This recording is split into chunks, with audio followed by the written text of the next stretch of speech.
Hi everyone, this is Wanda Strickfaden with Improved Credit Consulting Firm. For all of you that are watching, I just want you to be aware that I am making sure that I'm following the law while driving. So if you don't mind, I'm going to keep my eyes on the road while I talk to you about how to protect your credit from identity theft.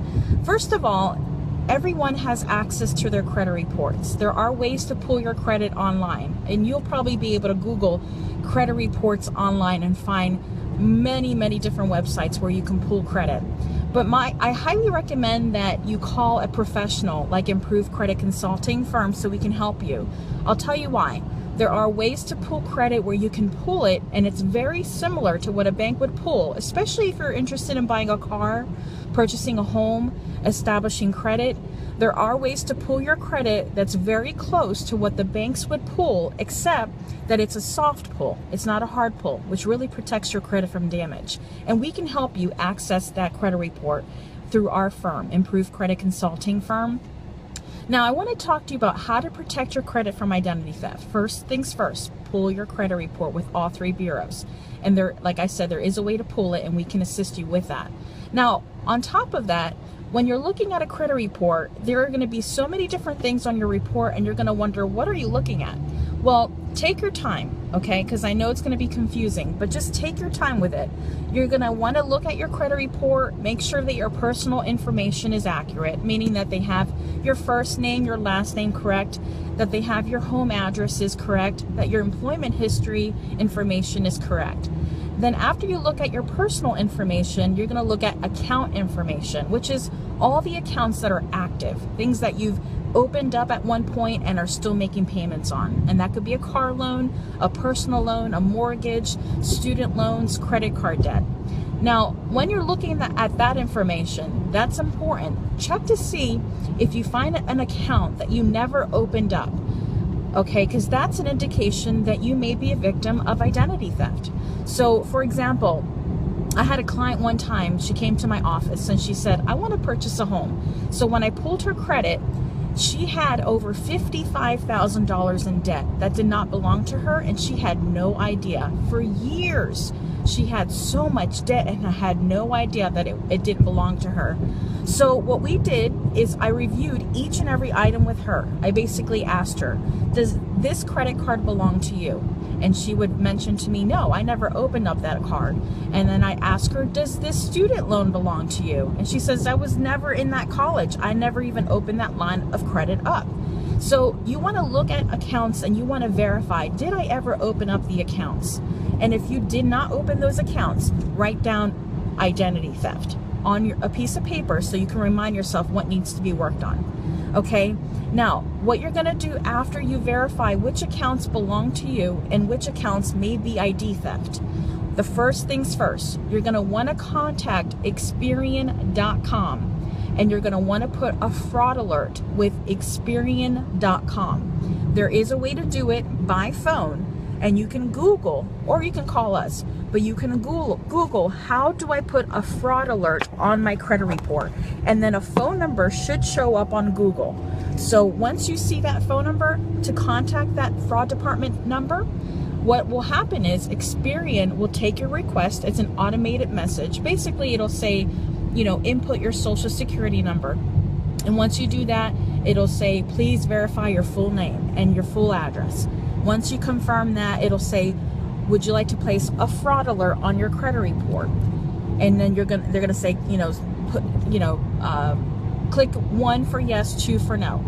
So just follow the prompts. When you put a fraud alert on your credit report, just keep this in mind. It's a fraud alert. It basically allows anyone who's pulling your credit to know that you're a victim of identity theft, and it gives them rules that they have to follow, meaning that, let's say, God forbid, somebody tries to pull a credit report and someone has your information out there and they try to, you know, go to a department store and apply for a credit card there. Well, the moment that department store takes an application with your name and information from someone else, they're going to see there was a fraud alert placed on your credit, and then they're going to ask that person, the perpetrator, to identify themselves. So they're going to say, can you please provide your driver's license and an active credit card? And right there, it'll stomp that perpetrator, because at that point they shouldn't have a driver's license with your name and information on it, and they sure shouldn't have a credit card in your name on it as well. So that will stop that perpetrator from moving forward, and then that's when the police come in. So that's a good way of protecting your credit so that no one has permission to pull it. Now, let's just say that you want to freeze your credit, which basically means that, you know, I just don't want to receive promotional information in the mail. I don't want to see, you know, Capital One telling me that I was pre-approved again for the 15th time. And you want to just make sure that no one has access to your credit report, not even yourself, meaning that you don't really need credit at this point. You want to freeze it. You don't want anyone to touch it. Well, there is a way to put a security freeze on your credit file, and security freezes, they last longer. They're usually 10 years. So once you place a security freeze on your credit file, it will last for 10 years. Now, there is a way to unfreeze it. So let's say you say to yourself, you know, I really don't need credit, nor do I need all that other mess, like no promotional things in the mail. I don't need to apply for a credit card in the near future or mortgage, so I'm just going to freeze my credit. Well, each bureau may charge a small fee, anywhere from $8 up to $15 per bureau. And there are 3 bureaus: Experian, Equifax, and TransUnion. So just keep that in mind when you're putting a freeze, that each bureau charges a small fee to put a security freeze. Now, there is a way to unfreeze it. So each bureau will give you a reference or a confirmation number so that if you decide to apply for a line of credit, you can unfreeze it. So just keep that confirmation or reference number in your records so that you're able to unfreeze it in the future. So like I said, a fraud alert is a great way of protecting your credit so that if anyone tries to pull your credit, they're going to be required to show identification. And that's when they will be caught if they try to pull your credit, because they're going to ask for a license and they're going to ask for an active credit card. And at that point, your perpetrator won't have that, and then they'll go to jail. Now, let me talk to you all about getting things removed from your credit report if you're a victim of identity theft. And I'm going to tell you from experience, I've been fixing credit now since 2001, so it's been some time, and I myself was a victim of identity theft. It shouldn't take any more than 90 days to fix credit when you're a victim of identity theft, but some customers aren't aware of that, and I've heard many horror stories experiencing that myself at a very young age, how long it will take you if you have no idea what you're doing. Let me give you an idea of what I mean by that. I had a customer one time call me and say to me that she was also a victim of identity theft, and in 3 years, she still hasn't seen progress. 3 years. It should not take 3 years. It should not take 3 years. So the way to take care of things like this, first off, once you look at your credit report, if you realize those items don't belong to you, the first things first, place a fraud alert immediately. Second thing, contact your local police department and file an identity theft police report. You're going to need to do that so that you have record that you've actually filed a police report regarding identity theft. Now, certain counties have certain things that they won't accept. So you may want to contact your county police department and find out if they will allow you to file a identity theft police report. And they may tell you, no, I'm sorry, we don't do that. You're going to have to dispute those items with the bureau. Or they may just say you're going to have to handle that with the bureau. Well, if that's the case, okay. Now, if you're able to file a police report, keep a copy of that, because you're going to have to send a copy of that to the bureaus. For example, when it's time for you to start working on that with the bureau, you're going to write a letter. I highly recommend writing letters instead of doing things online or giving them a call, because written information is so much better. You can keep a paper trail that way, so that if work isn't being done correctly, you'll have a paper trail, and if you ever need to call a lawyer, you can do that. So for example, once you file an identity theft police report, you're going to want to send a letter, and it could be very brief, by mentioning your name, your address, your social security number, your date of birth, and the name of the creditor or lender that you're disputing. And you may say, you know, Bank of America. I saw a Bank of America credit card that was open in September 2001, and it shows a balance of $300 with a limit of 1,000 also shows that it's in collections. This account does not belong to me. I verified with that creditor, because you're going to want to contact Bank of America and tell them you're a victim of identity theft. And you can put in the letter, I verified with Bank of America that they have no record in their system with my information. And then you're going to send a copy of your license, a copy of your social security card, a current utility bill, like an electric bill or water bill, and a copy of your identity theft police report. And for those of you that weren't able to get a copy of your police report, just, you know, some, like I said, some county police departments just don't provide that. Well, then just make sure you write it in your letter. I tried to file an identity theft police report in my local county, and they verified with me I have to dispute this with the Bureau first, or they don't provide that service, and that's why I'm disputing this now. That kind of thing, okay? It could be that simple. And then just sign your name, send all of those documents, certified mail return receipt. You want to send them by mail in that way, because then you can have a paper trail. Anything you do with the Bureau, you want to keep a paper trail. So once you submit that by mail with each Bureau, and if you're wanting to know the addresses of the Bureau, you can always call us. We can help you with that by scheduling a consultation.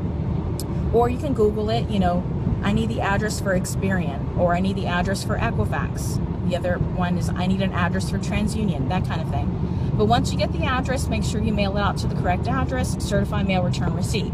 It can take the Bureau anywhere from 4 to 6 weeks to resolve disputes, okay?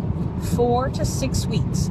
Within that 30 to 45 day time frame, you'll get an updated credit report showing the results of your dispute. So when you get that credit report, look to see, was Bank of America removed? Because it'll say Bank of America either remains or removed. It'll say remains or deleted. That's really how it'll show up. So if it does show up that way, that it was, you know, it remained on your credit report where it wasn't removed whatsoever, then I highly recommend you start a fraud investigation with that creditor or that lender, meaning that you're going to contact, for example, Bank of America, and you're going to tell them, listen, I think I'm a victim of identity theft, and I tried disputing this with the Bureau, but they didn't remove it. So I would like to start a fraud investigation with you. And they'll say, okay, give us your name, and they'll input your name, and then they'll ask you for an account number, which obviously if it's not your debt, you don't have an account number, right? So you're going to give them your social security number and say, I don't have an account number. So once they put in your social security number and they verify with you, ma'am or sir, we don't have record of any debt in the system with your information. But for some reason, it's showing up on your credit report. So then you can write down the name of that representative, write down their extension, or if they don't have an extension, write down their ID number. It's very important you write it down because you're going to want to put that in your letter.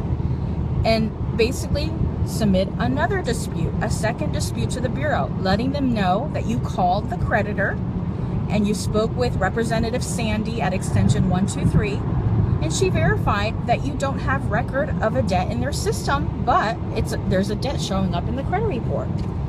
The second dispute with that verification, once you submit that by mail with a copy of your license, your social security card, and a copy of your police report if you have one, but if you don't have one and they're not able to provide that for you, at least the name of the representative you spoke with at that department, like Bank of America Collections Department or Bank of America Fraud Department, wherever they transfer you to, write down the name of that rep with the ID number and the extension, submit that by mail, certified mail return receipt for the second time around. Now, if the bureaus give you another credit report within 30 to 45 days with that account still on your credit report, then the final stage is you're going to have to file a complaint against the Bureau. This happens a lot, let me tell you, and that's why credit repair is very difficult for some people, because you may not even know you have to do all that. There's so many steps in regards to this, and that's why we're in business. You know, we have customers that work 9 to 5 jobs and then even have second jobs in the evening from 5 to 11 and or from 6 to 11 and just don't have time to fix credit. Or families, you know, people that work daytimes and have to be with their family at night. that's why we're in business. That's why we're here to help you. So if you ever need our help, you can always call us at 704-877-8739 to help you. So this is just a little bit of information about how to protect your credit from identity theft, but there obviously is so much more, and we are here to help you with that. So feel free to call us, or you can visit our website, www.debt.com, to talk to us further about your credit, even if you're not a victim of identity theft and just need help. So I hope that this video was helpful for you. We will be back here on Facebook Live next Saturday, and next Saturday I'm going to talk to you all about the secrets of credit repair, because some people think, well, I've heard that I can get credit deleted from my file even if it belongs to me. And you know what? There is some truth to that. So I'm going to talk to you about that next week. So stay tuned. Next Saturday, I will be on Facebook Live again at 9 o'clock. Take care.